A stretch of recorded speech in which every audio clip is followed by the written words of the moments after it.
Nous passons tant de temps à être dévoués au travail, nous nous devons de nous poser les bonnes questions sur ce que nous faisons. Tony Robbins. Ceci est la deuxième partie d'une série spéciale sur les affaires, où Tony vous guide à travers 5 questions transformantes à vous poser, façonnant ainsi votre vie et votre parcours professionnel. Le mois dernier, j'ai partagé que chaque propriétaire d'entreprise devrait poser 5 questions. Et ces questions ne s'appliquent pas seulement aux entrepreneurs. Poser les bonnes questions peut transformer n'importe quel domaine de votre vie, que ce soit vos relations, votre santé ou vos finances. Mais seulement si vous vous posez les bonnes questions. J'ai partagé la première question avec vous. Dans quel type de commerce êtes-vous vraiment? Aujourd'hui, nous plongeons dans la deuxième question que vous devez vous poser pour transformer votre vie et votre entreprise.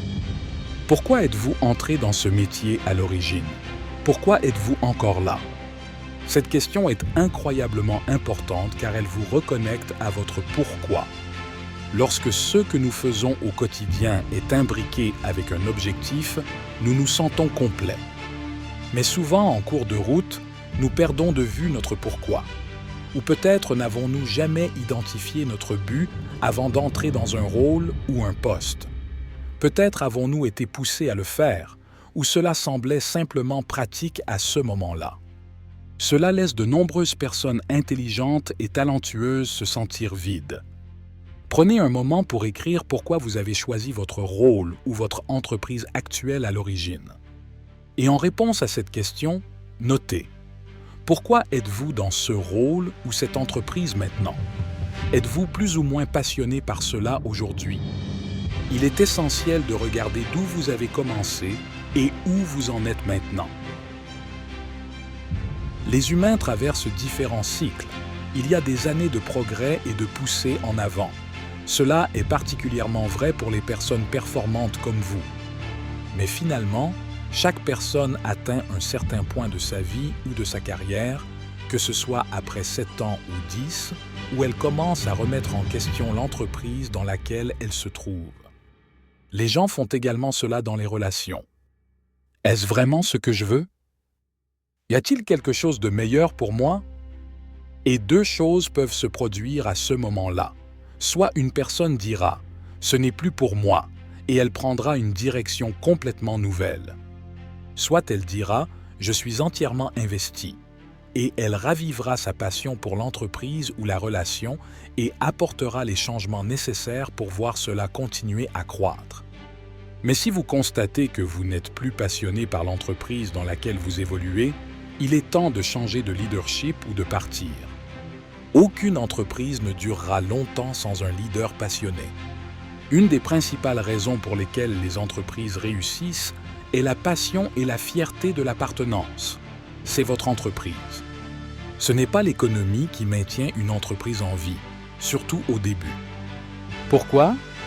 Parce que la plupart des entreprises ne commencent pas en gagnant des tonnes d'argent. C'est la ténacité et la détermination de leurs leaders qui surmontent chaque obstacle pour atteindre le succès. C'est pourquoi un but clair est si important pour ce que vous faites chaque jour. C'est ce qui vous pousse à travailler tard, à vous lever tôt et à vous efforcer de faire avancer les choses. Créez une stratégie de sortie. Ce n'est pas quelque chose dont beaucoup de gens parlent, et pourtant c'est incroyablement important. Et vous pourriez penser, attendez une minute, Tony. Vous me dites de quitter mon entreprise est comme mon bébé. Vous n'êtes pas seul. J'ai interrogé tout le monde dans la salle lors de mon dernier événement Business Mastery et j'ai demandé combien d'entre vous ont une stratégie de sortie pour leur entreprise. Environ tant de personnes de la salle ont levé la main. Que reste-t-il si vous n'avez pas de stratégie de sortie? Un gros boulot avec beaucoup de risques. Vous voyez, mon ami, vous devez gérer votre entreprise comme si vous alliez la vendre. Même si vous ne pouvez pas imaginer vendre votre entreprise, vous devez la gérer comme si vous le deviez.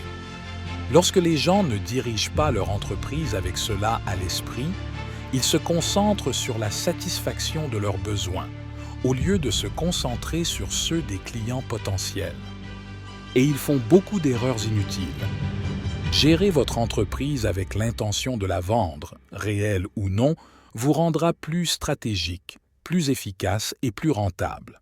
Vous verrez les choses sous un angle différent. Aidez une personne à votre tour et partagez cette vidéo. Abonnez-vous et rejoignez la communauté Zen Edge Coaching.